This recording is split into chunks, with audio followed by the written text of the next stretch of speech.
You're in a crowded room. Someone collapses. You look around. Everyone else is looking around too. Nobody moves. This is the moment your brain has been rehearsing since before you were born. And the real answer for why you freeze is far stranger than cowardice. Your ancestors survived in small bands of maybe 30 to 50 people. Everyone knew everyone. If someone screamed, you knew exactly who was responsible for responding because responsibility was never shared. It was assigned by proximity, by kinship, by rank. There was no crowd to hide inside. There was no one else to glance at first. Now picture March of 1964 in Queens, New York. A young woman named Kitty Genovese was attacked outside her apartment building late at night. The story that spread afterward claimed dozens of neighbors heard her cries and did nothing. That exact number has since been disputed by historians. But the case still pushed two psychologists to ask a question nobody had tested before. Why does a crowd of witnesses sometimes produce less help, not more? Latane and Darley ran a series of experiments in 1968 to find out. Decode that name for a second. Latane and Darley weren't studying evil people. They were studying ordinary college students placed in a room, alone or with strangers, while a staged emergency unfolded nearby. When a person was alone, they helped almost every time. When multiple people were in the room, help arrived slower or sometimes not at all. They called this diffusion of responsibility. That's a simple idea underneath a complicated name. It means the weight of an obligation gets divided by the number of people who could carry it. One witness feels the full weight. 10 witnesses feel a tenth each, and a tenth of a heavy feeling is easy enough to set down. But there's a second force working alongside it, and this one is even sneakier. It's called pluralistic ignorance. Picture the room again. Someone collapses. You look at the people around you to gauge how serious this is, but they're doing the exact same thing. Everyone is calm on the outside while scanning everyone else's calm as proof that nothing is wrong. The room becomes a hall of mirrors, each face reflecting a false certainty that someone else already has this handled. Here's where your ancestors come back into the story. In a band of 30 people, there was no anonymous crowd to disappear into. Every face was tracked. Every action or inaction was remembered and repaid in social currency for years afterward. Freezing in front of your entire tribe carried a cost that followed you home. But your brain never evolved a setting of risk for a stadium, a subway car, or a comment section holding thousands of strangers who will never remember your face at all. The circuitry built for accountability inside a tiny group gets diluted almost to nothing inside a massive one. So here's the counterintuitive twist. The bystander effect isn't proof that people have become colder or more selfish over time. It's proof that empathy was never designed to scale. Your compassion runs on ancient hardware built for maybe 50 relationships, and modern life routinely asks it to process crowds of thousands. Researchers later found something that makes this even clearer. When a bystander is singled out directly, when someone points and says, "You in the blue jacket, call an ambulance," the diffusion collapses instantly. The responsibility snaps back onto one specific person, exactly the way it worked around a campfire 40,000 years ago. The crowd's power to paralyze evaporates the moment it stops being a crowd and becomes one identified person again. Psychologist Stanley Milgram, working around the same era as Latane and Darley, studied a related question about obedience and authority. His experiments, though controversial by today's ethical standards, revealed something adjacent to the bystander problem. Ordinary people will often defer their own judgment to whatever the situation seems to expect of them, especially when the responsibility for an outcome feels unclear or shared. Whether the pressure comes from an authority figure or from a silent crowd, the mechanism rhymes. Humans look outward for permission before they trust their own alarm. There's a reason this feels so uncomfortable to hear. Nobody wants to imagine themselves as the person who watched and did nothing. But that discomfort is actually useful because the psychologists who study this effect also found the exit door built into it. Consider how deeply this pattern is layered into everyday spaces you don't even register as emergencies. A lost tourist stands on a busy corner studying a map. Dozens of people pass within arm's reach, almost non-stop. Not because dozens of people lack kindness, but because each one assumes the person just ahead of them or just behind is the designated helper today. Nobody was assigned the job, so the job quietly goes undone. Multiply that scene by every city block, every hallway, every crowded platform, and you start to see how much unclaimed responsibility is floating through ordinary life at any given moment, waiting for someone to claim it. There's also a physical layer to this freeze that researchers have mapped more recently using stress hormones and reaction time studies. Ambiguous emergencies trigger a brief window of confusion in the body before they trigger action. Your heart rate spikes, but your muscles wait for a signal about what kind of spike this is. Is it a threat to you personally or a threat to someone else that requires your intervention? In a group, that confusion window stretches longer because your eyes keep gathering more conflicting information from more faces, all of them just as confused as yours. Alone, that window collapses almost instantly because there's no second face left to consult. Naming the phenomenon out loud breaks its spell. Students who are taught about diffusion of responsibility before entering an ambiguous emergency situation are measurably more likely to act. Just knowing the pattern exists is often enough to interrupt it. Your brain doesn't need rewiring. It needs a single conscious flag that says, this is the moment where everyone waits for someone everyone else, so let it be you.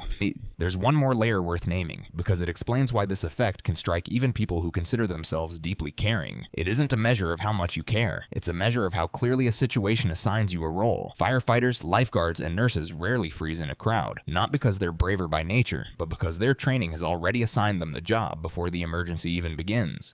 Their brain never has to ask who's responsible, because the answer was decided in advance. That's the real lesson hiding inside decades of research on this topic. Courage isn't the missing ingredient, clarity is. Think about how this shows up far from any dramatic emergency. A group chat where everyone sees the message asking for help, and everyone assumes another person will answer first. A meeting where a mistake is obvious to the whole room, and no one names it because naming it feels like volunteering to own the fix. A neighborhood forum where a problem gets acknowledged by 100 people and solved by none of them. The stakes are lower than a collapse on a sidewalk, but the mechanism underneath is identical. Responsibility spread across a crowd behaves like a weight divided until it feels like nothing at all. Your ancestors never had to solve this problem because their world never handed them a crowd large enough to hide inside. You inherited their alarm system without inheriting their village size, and that mismatch is where the freeze comes from. It was never a flaw in your character. It was a gap between the scale your brain was built for and the scale you now live inside. So next time you're in a room, a chat, a comment thread, or a sidewalk full of people all quietly waiting for someone else to move first, remember what the crowd is actually doing to you. It isn't revealing who you are. It's diluting who you were built to be. And the moment you notice that dilution happening, you already have everything you need to be the one exception in the room. You're in a crowded room. Someone collapses. You look around. Everyone else is looking around too. This time, you already know why, so you're the one who moves.